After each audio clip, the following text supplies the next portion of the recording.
Hello and welcome to our first edition of the teams for 2026. I'm pumped, I'm excited, super happy to be back. I'm sure everybody is too.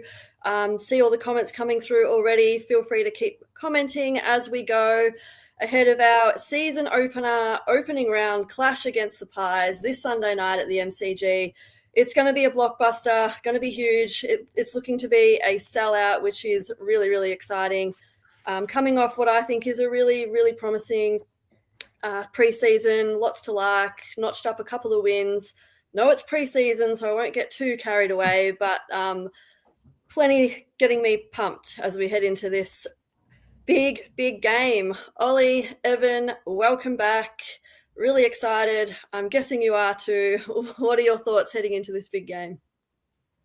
I don't think could be much more excited, really. I think looking at those practice matches and really the whole off season, it's been a completely different approach. I felt they've communicated it really well, and a lot to be really confident about. I feel sort of beyond just blind faith and optimism. There's a fair bit of real step by step progress that I think we've made. So really keen to get to the G on Sunday. Yeah, I mean, what more can you want? Like, exciting preseason with all the signings we've had, and we've talked about them so much over the last 6 months. But having a good preseason and then rolling up to the G on Sunday night, it's a big weekend. Like F1's on, F1 will finish, then we roll over to the G, 90K at least, I reckon. So yeah, it's pretty big. Yeah, I feel like it's a long time since the Saints have been involved in such a blockbuster heading into the opening round. And to be honest, not normally a fan of opening round, but now that we're a part of it, I can't help but feel excited. So I'm really proud of the club for requesting this game too. I think it sets the stage and the tone for the season ahead really well. And I think, Ross has sort of touched on it. We want to sort of make ourselves... we're not just making up the numbers anymore, and I really hope that we can walk the walk a bit this year because, we've got this doco that we brought out last night, which is really exciting, but at the same time, all eyes are on us, which I think is what the big name players want. They want to play in big crowds and, feel that pressure, I guess. So I'm really excited. Did you have any particular key takeaways from the preseason before we get stuck into the lineup? I think one thing for me was seeing Liam Ryan run around. I wasn't sure what I was expecting from him because he's had a couple of down years at the Eagles, but I think he fits in really well. He's sort of the little bit of quality that we need to link the midfield and the forward line if he's playing higher up half forward.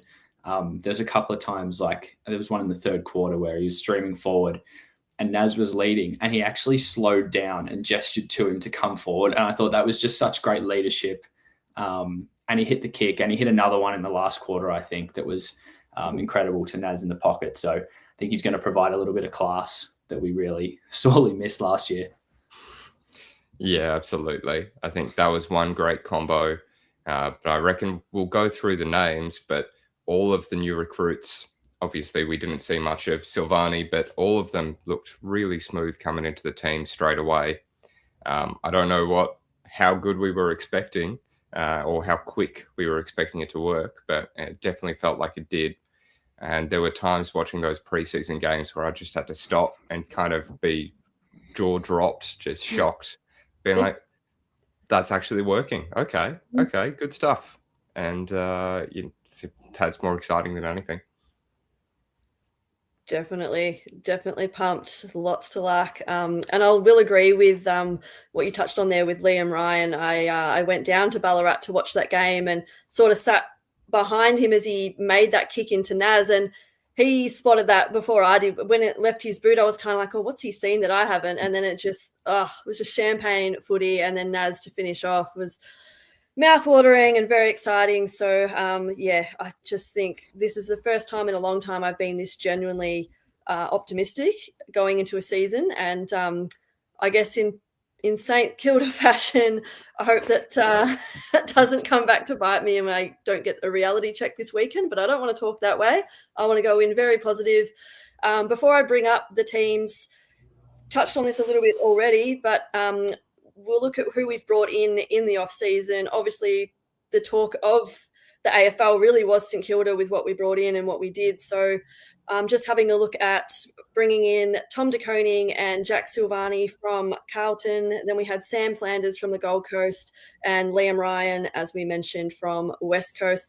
Ollie, you might have answered this one already, but of those four, who are you most excited about to see play in the red, white and black?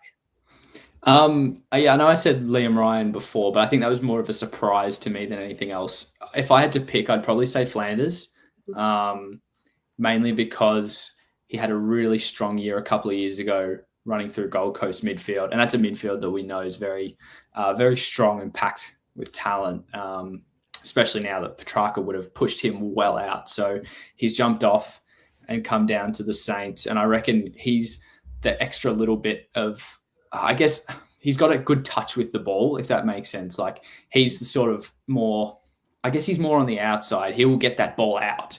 He'll be that link between the guys that are down underneath, like Philippou, Boxall, those kind of guys, and then he'll get it out to the guys running down the wing. And he's also a great kick, and I think we've sorely missed the connection, similar to Liam Ryan, but especially from the running out of the midfield. It doesn't help having no Max King, but that's fine. We've come to be used to that. So I think his touch of class will be really important this year. Yeah, for sure. And I'm equally as excited to see some of the more role players come through, both in the draft and potentially like Silvani down back. I think I was really excited to see that pick up out of the blue. Because it is just a role that's really need filling since Battle's gone. But the combo of TDK, Flanders, and Naz in that midfield, and then rotating through all the newcomers like Philippou and Max Hall. I think we'll talk about it later, but it's an exciting midfield, which I know Jakey keeps mentioning as well, but it's just great to be excited about an actual midfield and not look at the opposition every week and be like, it's going to be a struggle for a clearance every time. Like we've got the clearance, we've got the clean users, we've got the game plan. Now we just got to do it. Yeah, totally. I definitely agree with that. Sam Flanders was probably my first pick that I said I was really looking forward to seeing. I think he just brings a lot of experience, even though he's 24, so he's not mature by any means. But I do think coming, like, as you touched on, from a Gold Coast midfield as strong as that, and a strong side in general, I just think he's a class player that we've missed. And what I like about what we've brought in, they're all potential A graders. We haven't just brought in C grade depth players that we're used to bringing in the past. It was just really nice to land a big name like TDK. And yes, we can talk about the money thrown and all that, but I'm just really impressed with what the club's done. And I think now that I've seen a couple of preseason games, he's probably the one who stands out as my excitement factor. Just what he's doing already, linking up with Naz, it's just going to be beautiful to watch. That we've seen glimpses, so I can't wait for that. And even I think what it will do for Marshall's game, I think maybe hopefully he'll even be pleasantly surprised, and maybe no regrets not getting to Geelong there, because I do think that duo can work really nicely, and I actually think he does really well as a forward, even if it's bringing the ball to ground, because we've now got quality at his feet. So I'm really pumped about that. In terms of our outs, obviously we lost a big one in Jack Steele. You've got your Max Heath, Jimmy Webster, and Zach Jones, who Ollie, I think you referred to him as our sub. So at least that's gone out the window, but I guess that means we said goodbye to Zachy as well. What are your thoughts on losing those players? Obviously for me, Steele is the big one, but also not a huge surprise either. But yeah, what are your thoughts there? Yeah, I'm pretty okay with most of those, really. I think, as you say, seeing Zach Jones go, he had some great games, he had some great moments, but he's not something you really want to be building around. And with the sub rule gone, it'll make our job slightly different, because every week we'd have that discussion with the extended bench of who's going to be the sub, and Zach Jones every week was the go-to pretty much. So that'll be good to mix up. But I've never been the biggest fan of Jack Steele's ball usage in the last couple of seasons. So I can't say I was too surprised or too upset to see him go, despite the phenomenal work he did for the club internally.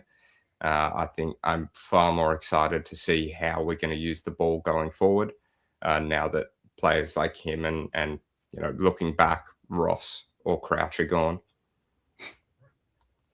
Yeah, I mean, I was a little bit disappointed that we moved on from Heath, only because he took so long to make it into the team. He played 3 or 4 games last year, and then we shipped him off straight away.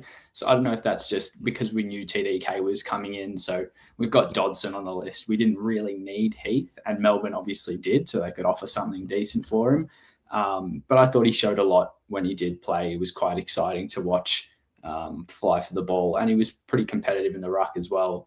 Then, like you said, Evan, Steele's pretty disappointing to lose after everything he's done for the club. But, from all reports, neither party was thinking about moving on until Melbourne brought it up. So it just must have been the right thing to do at the time, and both parties were happy with it. So, we wish him the best, and we're not going to, I don't think St Kilda's a massive fan base for booing players that move on, especially someone like Jack Steele, who's been such a great servant of the club and a club captain. So, hopefully he goes well at the D's this year. Yeah, I'd agree with that. Definitely. He's given his heart and soul to the club. So yeah, I'd be pretty disappointed if us Saints fans booed him, particularly when it wasn't really his choice either. I think he's been pretty open about that. So wish him all the best at the D's. I got to say, I thought it was a smart move by them, honestly, losing Petrarca and Oliver. So yeah, it made sense in my eyes, and the writing was on the wall, I guess. So now I'll try and share my screen here and get these lineups happening so we can have a bit of a look. Obviously, once again, it will be an extended bench. We're used to that. But as you said, Evan, at least we don't have to talk about who's going to be subbed. So I guess the main talking point is who will be emergency and who will actually be named. Unfortunately, it's hard for me to share the whole screen. Unless I make it tiny, and then you can't really see it properly, but I'll have a crack here. That's probably the best view you're going to get. Hopefully you guys have got a bigger screen than I do, but it's a pretty solid backline, I will say. Really glad that Wilkie was more precautionary last week. I got to the game late, so I missed the first 10 minutes, and all I got was a text message from Mum saying Wilkie's done, which that is just not what you want to hear. So really relieved that was precautionary. So really glad to see him named along with Jack Silvani. That's really exciting, straight into the lineup. I might actually start with the defence because that's where I've gone with this. So what are your thoughts about this backline and how it's shaping up? Anything notable there? And obviously we can look at the bench there too with anyone that's not named that you think is likely to rotate off the bench or potentially make it into the starting lineup. The main thing for me was a Jimmy Webster replacement. I think Stocker makes the most sense, but he's not quite as quick as Jimmy Webster was. So, especially a Collingwood team, I know they don't have Bobby Hill, but they've got Jamie Elliott. Nick Dacos will go forward inevitably at some stage. So, I'm a little bit unsure about who they would send to a guy like Dacos when he goes forward, just because I don't think Stocker's well enough equipped. I know Carroll's on the extended bench, but again, I don't think he's quite, that strong of a defensive player. He's more attacking off half back because he is a midfielder by trade. So if he was placed there, it wouldn't sort of be for a defensive role. Other than that, I reckon it looks really strong. More experience with Silvani in the side. Taru's he's got his first year under his belt, so hopefully he's getting some continuity with games. I still obviously it's Sunday, so this lineup that we're looking at is not necessarily how it's going to be. So Naz will probably not line up at halfback, I wouldn't have thought, but who knows? Other than that, I'm still happy with Bradley Hill and the team as well. I know a lot of people are Bradley Hill haters, but I like the leadership that he brings, and seeing in the documentary last night that he's really loud on field. He's really talkative, which is great to have. I think he says the oldest guy on the list. Correct me if I'm wrong, but that's what it sounded like he said in the doco. But it's just really important having guys like him and Mason Wood still in the side. So, it looks really good to me. Yeah. As you mentioned, it's not identical to how we'll be playing for most of the game. I reckon the other main one being, I don't reckon Sinclair is going to be at the centre bounce all that often, but he's in there in the list. But I think you are right as far as speed goes. The other one for them being Beau McCreary is a bit of a speed demon back there.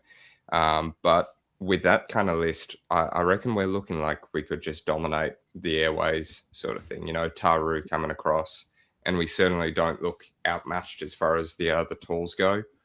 Not to say they're not quality. McStay kicked a fair number during the practice matches, and Jamie Elliott can kick 4 on you with half a foot missing. So they're still dangerous back there, but I definitely reckon we've got the marking prowess there.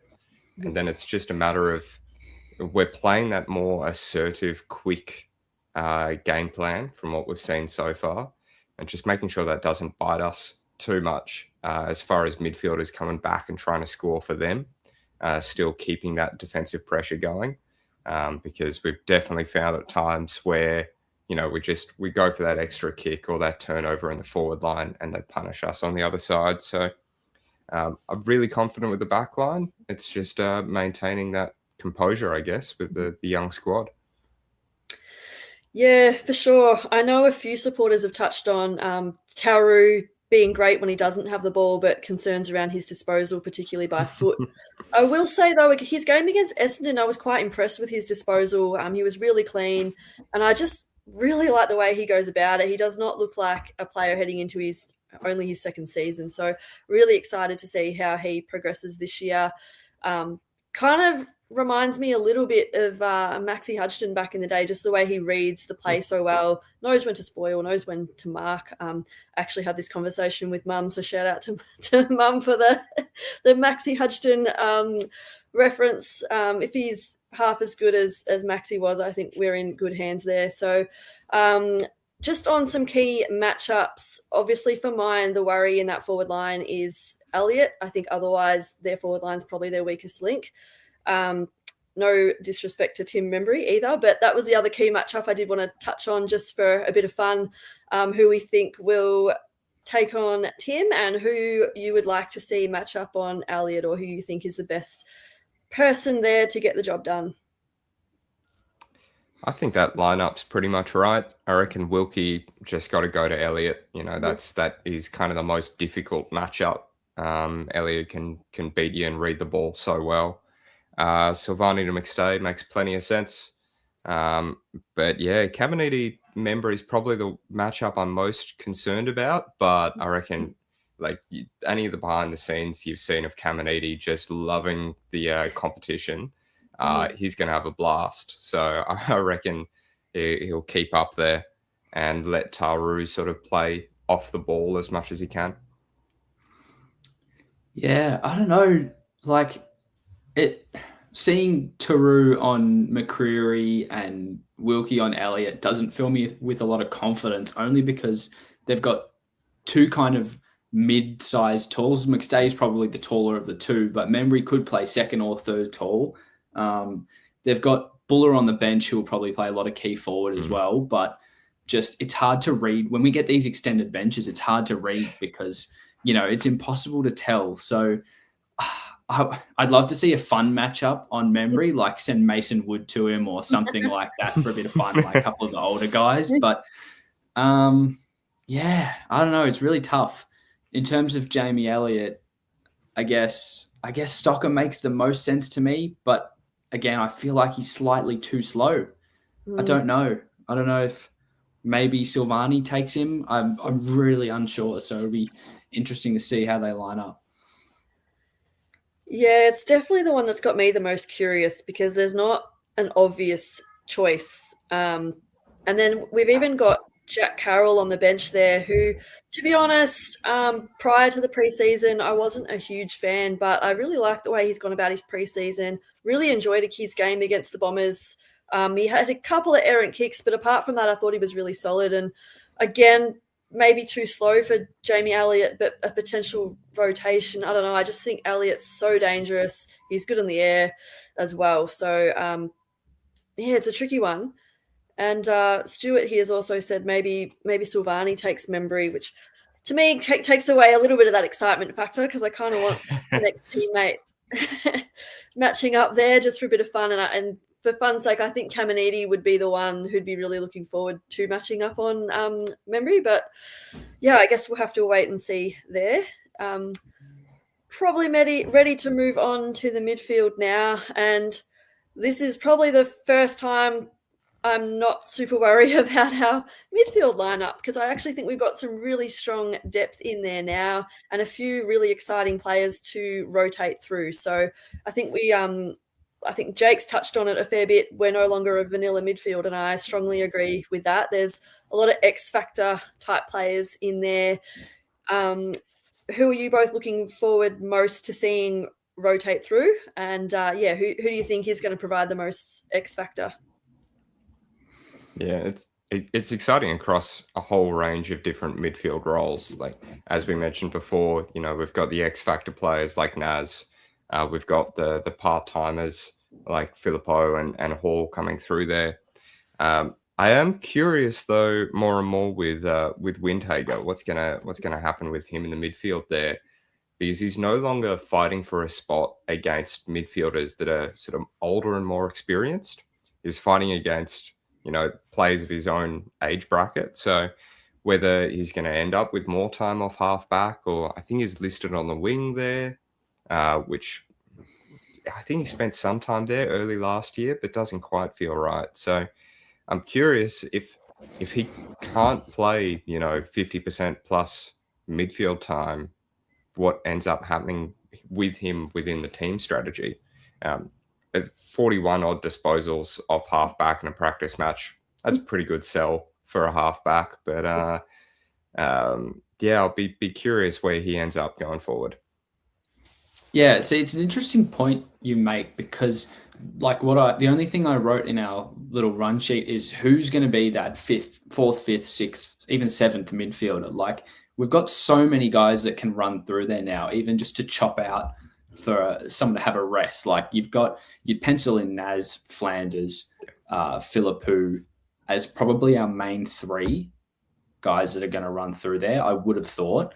And then after that, you've got Wendy, Sinclair, Max Hall, Wilson could probably run through there. Garcia, if he's named, could run through there. McRae will run through there. Like that's a lot of guys that we can have running through the midfield. So it ends up being a real toss-up of, you know, is it going to be a matchup-based thing? Is it going to be a form-based thing of who we actually put in there? Because on any given day, you could say Max Hall will go in and he'll have 25 touches, or, you know, or he could go forward and he could kick 4 goals. Like where is it going to be best that we play these guys? Because that we can't split time between all of them unless maybe Windy's listed on this wing, unless he pushes in and becomes an extra midfielder at the contest. I'm really not sure, because there is, so many guys that we could have running through there. Bradley Hill could maybe play as an outside midfielder. Maybe that's a stretch, but yeah, there's just that many of them on our list and probably in our team that we're going to have to put them half forward, half back, wing to fill spots. Yeah, it's certainly a nice problem to have. It's been a long time since we've had this much depth rolling through there. And glad you touched on Windy, because I feel like he's almost been, despite having 40 disposals, I feel like he's just a little quiet achiever in the background, just going about his business, but really, really lots to like with what he's doing. There's something different about him this year in the preseason. He just looks like really comfortable, really confident, and like he's about to just take on where he left off from last year and really take his game to the next level. And he's just become a bit of a ball magnet. I mean, I know, again, preseason, we won't get too carried away, but just really like what he brings to the team. I think he's probably moved past being just a tagger now. Maybe he can offer that half-back role, particularly with Naz pushing so far into the midfield now, and even bringing in Sam Flanders. He had that role at the Gold Coast last year, but I see him more in the midfield than not. Just in terms of key matchups and touching on a tagger, do we tag Dacos or don't we? I would say not from the start. I think there's so many things circling, as obviously Collingwood have had a very specific preparation process that's different than a lot of the other clubs, with resting a lot of that important crew. How much of that is soreness, how much of that is the State of Origin game, we're not sure. I would probably lead with our best impact midfield to start off with. Start with Naz, start with Flanders, try and score in our own regards. But if Dacos comes out there and puts all the rumours to rest as far as injuries and soreness goes, then it's just good to have Windy there. It's probably not exactly what he wants to do for the rest of his life, but God is good at doing it, so it's good to have. Yeah, honestly, I 100% agree with that. Like, at this point, we can't be worrying about the other team. We need to play our game, and I think that's something that has been clear in the preseason. Even from the documentary last night, it was like Ross wants the guys to play our brand of footy and not worry about necessarily what the other team's brand's going to be. We're going to focus on getting the ball and getting it into our forward line rather than being so worried about Nick Dacos. Like, obviously he's an incredible player. But if he, runs around and has 45 touches and a goal, but we win the game, you take that as a positive. Whereas you prefer, he goes big and we win, rather than, Windy kept him quiet, or whoever kept him quiet, but we lost the game. So I think we have to focus on playing our game. And if it gets bad, like you said, we've got Windy there to be able to play that role if the time comes. Absolutely. And I think what I like about this midfield so much is that we've got so many players there who can push forward and kick a goal. I don't know how many years I've said we just don't have midfielders who kick goals. And I think Jack Steele, for one, was probably one of the culprits. He kicked a few last year, but just in general, and like Seb Ross, Brad Crouch, they're just not players who generally hit the scoreboard. Whereas now you've got Filippo pushing in there, he pushes forward and he can kick a goal. You've got Max Hall running through there, again, can get on the scoreboard. And you've got Naz, like the luxury of resting Naz forward. Look, I've been so envious of other teams, being able to rest your Dangerfield forward, your Dustin Martins back in the day. Like, we just have not had that. Like, that is just such an opposition headache to have to worry about Naz pushing forward and who the hell you're going to play on him. So he's hard enough match up in the midfield, let alone when he's going down and resting forward and kicking 4 lazy goals. Like, it's just a really nice problem to have, and probably a nice little segue into the forward discussion. Some people may still say that our forward line's our weakest link. There's a little bit of debate there, but again, really like what we've done by bringing Liam Ryan into the team. I think he really adds something different in there. Again, a little bit of a tricky matchup for the opposition. And I just love the way that he's working so well with Naz. Like, that chemistry looks like they've been playing together for years. So I'm just so excited to see them gel together and what they can do. Also really excited by Marshall pushing forward and easing the pressure off Owen and Sharman.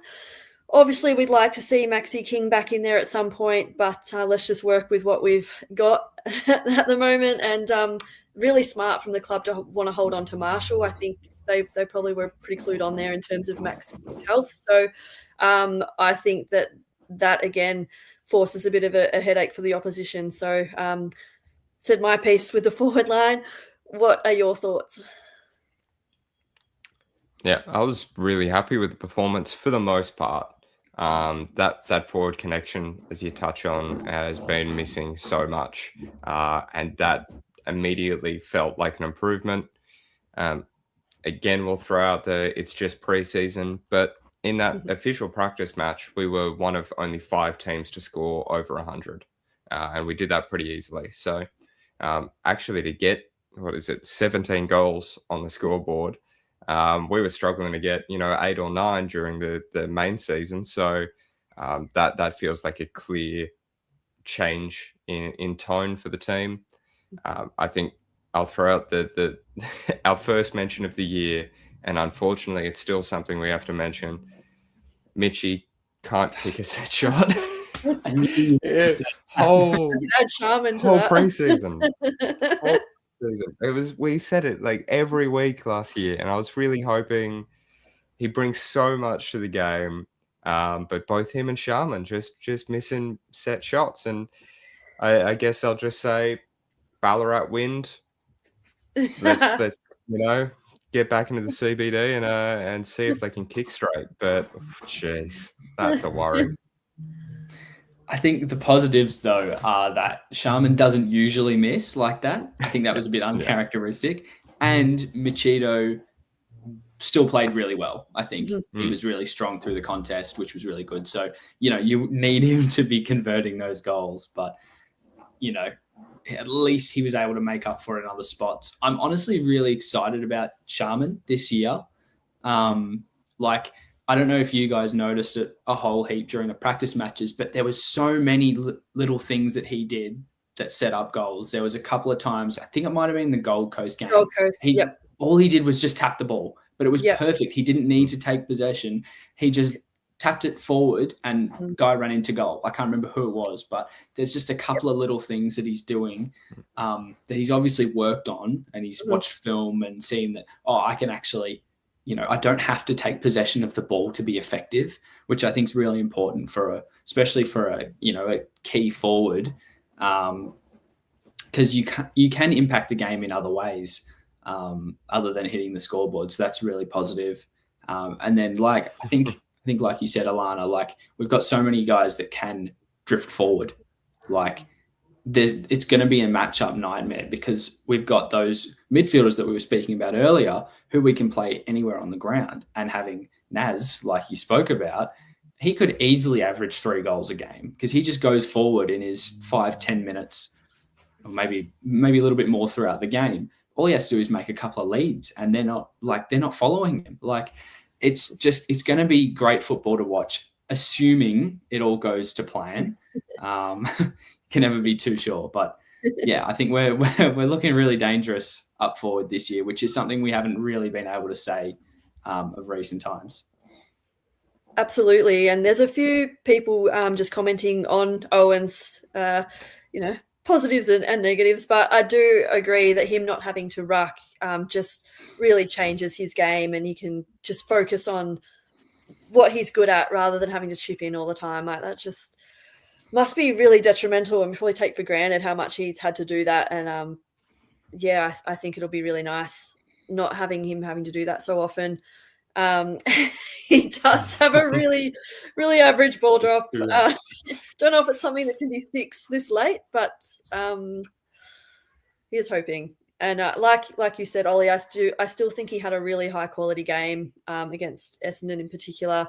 really offers a lot. He's really competitive, really physical. So, and as Woody's touched on here, he is really good around the ground at hitting his targets. He just gets yips in front of goals because he has to drop the ball the way he does, which each to their own, but work in progress.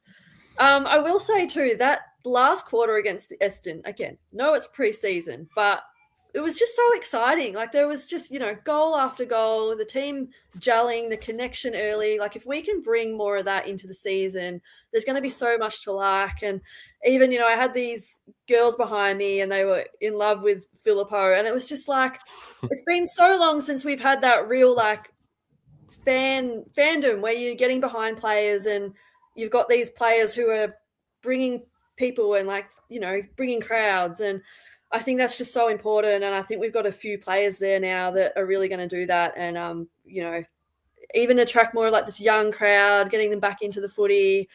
Because when you're exciting, like people want to come and watch you. So, there's definitely so much to like with this team. I'm excited. And I couldn't help get a bit rowdy at the footy just because I can't help myself probably against the Bombers either, no matter when we're playing them. But just on that quickly, like you just touched on the gelling. Like I think you might have mentioned it earlier, but it looks like all the new recruits have just slotted in perfectly. Yeah. Like, there's going to be growing pains and whatever in an actual game. Like the fast paced, round 0 to maybe 3 or 4, you usually see guys cramping up towards the end, but it didn't look like there was too much of that connection piece missing between them. Like it looked like they fit in pretty seamlessly. So that's really positive, because sometimes it takes, like I said, a few weeks to actually click because doing it in training versus doing it in games is very different.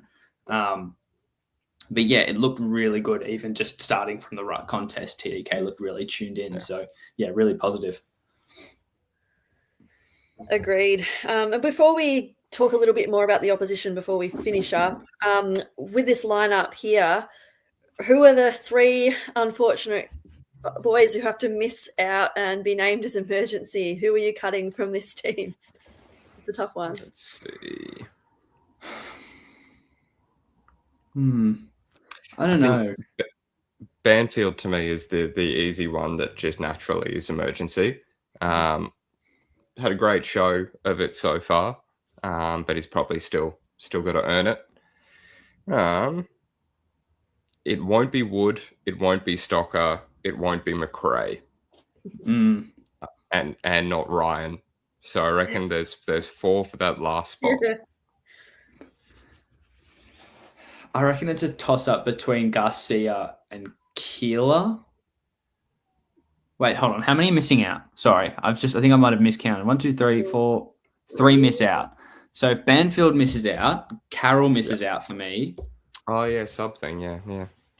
And then the last spot's a toss-up between Garcia and Keeler for me. I don't know. Depends if they want to go an extra midfielder against a smaller Collingwood side, or maybe Garcia can play on Nick Dacos when he goes back. I'm not too sure. But yeah, if we want to go taller or smaller, I think that is going to be the catalyst between picking Keeler or Garcia. Yeah, for sure. Mine, I reckon it's Banfield. I'm probably not playing Keeler against this lineup. And for me, it's the toss-up between Carroll and Garcia. That one's the one that's iffy on the line for mine. And it probably comes down to matchups, but I'm leaning towards Carroll. But then when I think about the matchups, maybe we could go with Garcia. I'm really on the fence with it, but I'll name Carroll, but I don't want to see Garcia miss either. I really, really like what he brings. He's just a little terrier, so love the way he goes about it. But let's now look at the opposition. As much as we don't want to discuss Collingwood, I guess we better. It's a different looking team just in terms of them aging, and every Collingwood fan that I speak to says that they're expecting them to really drop off this year, which I can see where they're coming from, but it just surprises me because to me Collingwood are just always up and about. They're always up there. But what are your sort of key points when you look at this lineup for Collingwood? I think Moore's out injured, and I don't think Howe made the team. Is that right? No. Just looking at there. Doesn't look like it, no. Out injured too, yeah. Yeah, I think that's definitely the benefit for us. I'm not as confident as Woody was on the main podcast there. He was really, really confident on the win. I don't think I could ever be that confident.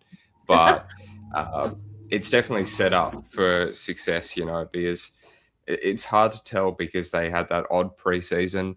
But their kids, while they look like they've got promise, are probably a year behind where we're at, or 2 years, just as far as actually being trialed in game, not necessarily on quality. So, but they've still got plenty of damage. Last time they outmarked us and they beat us in the midfield as well, which is just not something you can give up. So I reckon this year we've got all the tools to, be bigger, be taller, intercept, while also powering through in the midfield aggressively. So we've worked on everything we were missing last year. And I reckon we fit in really well with where their gaps are right now. So as confident as I could be. The only thing I've written down is Nick. Whilst I said that I don't think we need to tag him, we can't let him get off the leash, like you pointed out before, Evan. So he's like, they're in a weird spot where they haven't quite played enough of their young guys. They've got a lot of young players, even 22, 23-year-olds who just haven't had much of a run because of how successful they've been. So yeah, they're listed in a weird spot. I think we match up better than a lot of people think we do. Like you say, the confidence is hard considering we are St Kilda. Need I say more? But yeah, I don't know. I think it's just their midfield is probably their most dangerous part of the ground at the moment. So yeah, I think it's just about dominating the midfield as much as we can. And I think we can quite comfortably beat them around the ground. I like it. And yeah, I don't want to be it's weird as a Saints supporter. You feel like it's almost like guilty feeling confident, like because you're going to jinx them or something and you're just going to like setting yourselves up to be disappointed. But I really just want to go with it and be like Woody, yeah, and say we've got this in the bag and just get excited. But just tone it down because we're the Saints. But just touch on quickly from Sam. It is weird not seeing Butler's name, but probably just shows the depth we have because 2 years ago he just would have played because there's no one knocking the door down. So I think it says a lot about our depth now. But can you see him breaking his way back into this team, or is it purely on an injury needs basis? Purely injury. I think he's out of the leadership squad because we got the kids coming through. He's out of the forward line because we've got, the kids coming through and a couple of good pickups. If it was me and both options are available, I'm probably picking Henry as well. Just because he's got, instead of Butler, if they were both around, just because he can get up the ground a bit more and play on that wing, play in different roles. So I reckon Butler would have to kind of reinvent himself at this point and become a bit of a clearance midfielder, forward type for him to really have a space without us having a bit of an injury crisis. Yeah, pretty much hit the nail on the head there, I reckon. Not much else to say other than you rightly point out Liam Henry. I completely forgot about him. I don't know where he fits into this team if he comes back in. Probably comes off the bench. But, does that mean stock? No, not Stocker. Does that mean like that last spot, that Carol Garcia spot, or whoever's going to fill that probably misses out? Because I can't see any of these guys in the 18 on field missing out at all. So it's going to be a hard team to break into. It's definitely a different problem to have. So it's a nice one. But yeah, talking about not knowing how Henry fits into the team is, it's unusual. It's nice, it's different, it's unusual. But yeah, I just really looking forward to this. So we probably touched on it a little bit when we talked about the opposition view and how we go about this game. But What are your keys to winning the game? How do we get it done against the Pies? For me, it's probably controlled speed. So, like, just to elaborate, we're obviously moving the ball quickly. That's our game plan. But you can't be too flat out, especially against a relatively experienced side like the Pies.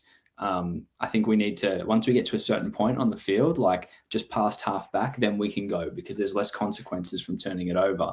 If you make the mistake, well, sucks, but hey, we're not going to get penalized as harshly as if we're trying to fly out of defense with the ball. So you need to have that. It's almost controlled chaos. Like, you almost mix Richmond's chaos ball style from a few years ago with this Collingwood team from 2023 that won the flag, that's very kick, mark, and then go at some stage. I think you need to catch them off guard at the right time. And that's going to be a work in progress during the game and figure out where that point is on the ground. But I think if we can hit it, then it'll go a long way to, getting up in the first game of the season. Absolutely. Those were the most exciting moments of the preseason games, where it just felt like it bounced off half back and into the forward line in 3 disposals and 10 seconds. And, that's when it really connected, you could tell. I'll throw out something that's going to sound super basic, but I'll explain it. And just scoring. It was such a struggle last year. And this year we can come into the game knowing we've got weapons off half back. We've got confidence in our midfield. If we end up 6 goals, 19 or something like that in the face of this backline and our tools, that'll be so frustrating, because they've got a depleted backline. We've got the tools to actually get the ball in there. Let's just please make the most of it, both in accuracy and actually just, connecting with the forward line. Just please. I think, to me, you've both kind of touched on it, I guess, Ollie, when you talk about the speed and being clean. I think that's what it is. To me, it's that clean disposal, and that's what I've liked so much in this preseason. We've got these players now who are clean, like we touched on it with Sham, and he's not necessarily disposal, but his deft little touch, like he's just switched on. Like, our players seem very switched on and connected, and I really like Filippo's quick hands. I think they're underrated at times, and people say he needs to improve his kick to handball ratio, but those handballs out, though, are just so valuable. And when he's hitting targets like that and setting up running players like your Naz or your Maxi Hall getting on the end of that, I think that's crucial, and it's crucial to us winning the game, getting the best players connection and getting their hand on the footy and getting their disposal into the 50 or a shot on goal is how we go about winning the game. We've got a lot of history with the Pies. Obviously, it's I've lost my train of thought. Celebrating our grand final win in 66. So it's a big one, and I just wanted to mention that it is a Firehorse year. So the last time that happened was 1966. So maybe that is a reason to be positive there, Eugene. I will get on board. I'm going to be positive. I'm going to tip the Saints. Speaking of history, though, with the Pies, just want to quickly touch on the passing of Dennis Cometti, and a shout out to his family there. Really sad news yesterday to hear about that. He was one of the best in the business and of all time, and I think we'll all remember him, probably for the wrong reasons, for his snuck on him like a librarian comment that will live rent-free in our heads. But just wanted to acknowledge his passing before we get our tips in. So on that, who are we tipping? I think I know where this is going, because we've all said we can't be positive, but I think the way we've talked about this, come on, we're all backing the Saints here, aren't we? I know I am. I've got us down by 16 points. What do we think? Pies by... No, I'm joking. Not again. Yeah. No. I know I'm not the most positive person, but yeah, Saints by 2 goals. I'm hoping to be there at the G, up top, 90,000 people. And it would be great if we could see some Pies supporters leaving at 3/4 time so I can get the train back without too much trouble. But Just excited to be back, be there. Great off season. Saints by 12. I'm back for another year tipping St Kilda every single week, and you can lock that in already. No, if we're actually going to lose, then I probably won't. But I've gone Saints by 20 points. I think that it's impossible to pick the first couple of rounds until we get a gauge of each team. I think 20 points is just a good margin. I think the Saints will win, so I reckon 20 points is just that good. Middle ground. I don't think it's going to be a nail biter, but I don't think we're going to blow them out of the water. So, yeah. I like Dean's 6 goals plus. I'll happily jump on board with that. And yes, for quiet trains. Yeah, all for that as well. Love waving goodbye to the flock of Pies fans. It feels like it's been a while, but reunion was the word I was looking for. So, get to the G Sunday night. If you haven't got your tickets, though, you might struggle to, because it's going to be huge. So, yeah, cannot wait. What a good way to kick off the season. And hopefully it's with a win against the Pies. I honestly don't care if it's 1 or 100. Prefer not the 1, because save my heart. But any win against the Pies will just be a beautiful way to kickstart the season. So thank you all for tuning in. We'll probably leave it there so that you can get yourselves comfortable for the season opener, Carlton versus Sydney. Everyone's eyes will be on Charlie Curnow. So I'll leave it there, but thanks again for all your comments and for tuning in. Thanks as always, Evan and Ollie. It's been a pleasure, really exciting, and can't wait for next week, where we're hopefully talking about our first win for the season and getting stuck into the Ds. Nice. Good to be back. So good. Beautiful. All right. As always, go Saints. Bye for now. Go Saints. Go Saints.